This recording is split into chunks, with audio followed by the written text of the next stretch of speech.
اس محفل کا آغاز بھی تلاوت کلام پاک سے کرنے کے لیے ہمارے پاس ایک بہت ہی خوبصورت لیکن تھوڑے سائز میں چھوٹے ایک خوبصورت قاری صاحب موجود ہیں، جناب قاری قاضی محتشم صاحب. السلام علیکم سر. سر بسم اللہ کیجئے سر، تلاوت کلام پاک سے آغاز کیجئے. اعوذ باللہ من الشیطان الرجیم، بسم اللہ الرحمن الرحیم. سبحان ویل لکل ہمزۃ لمزہ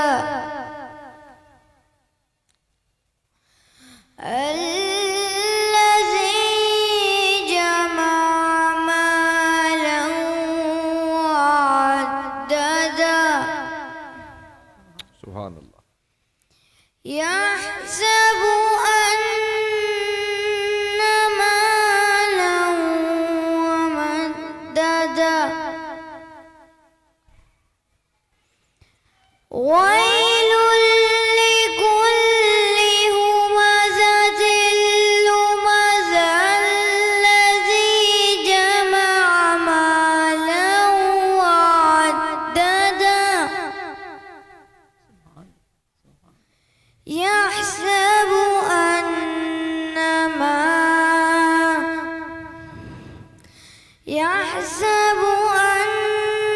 ماله وأخلده. ويل لكل همزة لمزة الذي جمع مالا وعددا سبحان اللہ سبحان اللہ. يحسب أن مالا أخلده كلا لله مؤخذة سبحان اللہ. الذي تطلع على الأفئدة اللہ اکبر. إنها عليهم مؤصدة في عمد ممددة. صدق الله العظيم. سبحان اللہ سبحان اللہ کے نام سے شروع جو بڑا مہربان نہایت رحم والا ہے. تباہی ہے ہر عیب جوئی اور تانہ زنی کرنے والے کے لیے جو اپنا مال جمع کرتا ہے اور اسے گنتا رہتا ہے. وہ خیال کرتا ہے کہ اس کا مال اسے ہمیشہ زندہ رکھے گا، لیکن وہ بہت جلد خطمہ میں ڈال دیا جائے گا. اور تمہیں کیا معلوم خطمہ کیا ہے؟ بھڑکتی ہوئی آگ جو ان کے دلوں تک آ پہنچے گی، اسے آگ کے بلند ستونوں میں قید کر دیا جائے گا. ناظرین محترم، اس سورہ مبارکہ میں اللہ تبارک و تعالیٰ نے اخلاقی برائیوں کا تذکرہ فرماتے ہوئے اس کا انجام بتایا.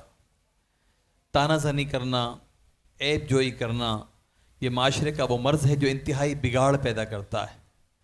بجائے اس کے کہ کسی خوبیوں پہ نگاہ رکھی جائے، ہر چیز میں عیب تلاش کرنا، اور اسی کا ایک انداز ہے اس کے خلاف منفی پروپیگنڈا کرنا. پھر ایک اور معاشرتی برائی جو رذائل اخلاق میں بڑی عجیب حیثیت رکھتی ہے کہ دوسروں کے عیب کو تمسخر کے انداز میں بیان کرنا. اور پھر فرمایا گیا کہ وہ جو مال جمع کرتا رہتا ہے، دوسروں پر تو تانہ زنی کرتا ہے لیکن خود مال جمع کرتا ہے، گنتا رہتا ہے، اور مال و دولت پر اپنے فخر کرتے ہوئے سمجھتا ہے کہ یہ مال اسے ہمیشہ زندہ رکھے گا. یہ وہ لوگ ہیں جو صاحب حیثیت ہونے کے باوجود خیرات و صدقات میں حصہ نہیں لیتے، جو دوسروں کی مشکلات کو نہیں سمجھتے. فرمایا کہ وہ یہ نہ سمجھے کہ وہ ہمیشہ زندہ رہے گا یا اس کا نام باقی رہے گا، بلکہ بہت جلد وہ حطمہ میں ڈال دیا جائے گا. اور حطمہ کیا ہے؟ جہنم کے بھڑکتے ہوئے شعلے، بھڑکتی ہوئی آگ. یہ آگ اس قدر بلند ہوگی کہ ان کے دلوں تک پہنچ جائے گی، یعنی کہ وہ اپنے آپ کو پگھلتا ہوا محسوس کریں گے۔ اور مفسرین فرماتے ہیں کہ وہ لوگ جو سونے اور چاندی کو جمع کرتے ہیں لیکن زکوٰۃ ادا نہیں کرتے، قیامت کے دن وہ سونے اور چاندی کے زیورات جہنم کی آگ میں پگھلا کر ان کے جسموں پہ لگا دیے جائیں گے، داغ دیے جائیں گے، اور وہ انتہائی کربناک ماحول ہوگا۔ تو ہمیں چاہیے کہ اللہ رب العزت کے دیے ہوئے مال میں سے بہت زیادہ خرچ کرنے کی کوشش کریں۔ ہمیں چاہیے کہ ہم تانہ زنی سے، عیب جوئی سے بچیں، ہم دوسرے کی خوبیوں پہ نگاہ رکھیں، اور اگر خوبیاں بیان نہیں کر سکتے تو کم از کم خامیاں بھی بیان نہ کریں۔ اللہ تعالی ہمیں توفیق عمل عطا فرمائے۔ آمین آمین آمین۔ بہت شکریہ علامہ صاحب۔ بڑا خوبصورت ترجمہ تھا کہ اگر کوئی اچھائی کر رہا ہوتا ہے تو اس کی اچھائی کو اگر بیان نہیں کر سکتے تو اس کی برائی کو بھی نہیں کریں۔ آپ اس میں جو سورہ میں جو ڈسکشن ہے، یہ ایک مکی معاملہ ہے کہ جب قرآن کی آیات اترنا شروع ہوئی تھی جی تو یہ مکہ کے لوگ جو ہے نا، یہ اپنا ایک بڑا عجیب سا سینس آف ہیومر رکھتے تھے، اور یہ انہی آیات کے الفاظ کو بگاڑ کر مسلمانوں کو تانے دیتے تھے۔ تو یہ تانے محض عیب جوئی یا اس معاملے میں نہیں ہے کہ کوئی عیب ہو تو اس کو بیان کیا جائے، نہیں، کسی ایک شخص کی اچھائی میں بھی عیب ڈھونڈ کے اس کو ایذا دیا جائے، اس کو تکلیف دی کے جائے۔ لوگ آج بھی تو موجود ہیں، آج بھی اگر کوئی اچھا کام کر رہا ہے تو اس کی عیب جوئی کر رہے ہوتے ہیں۔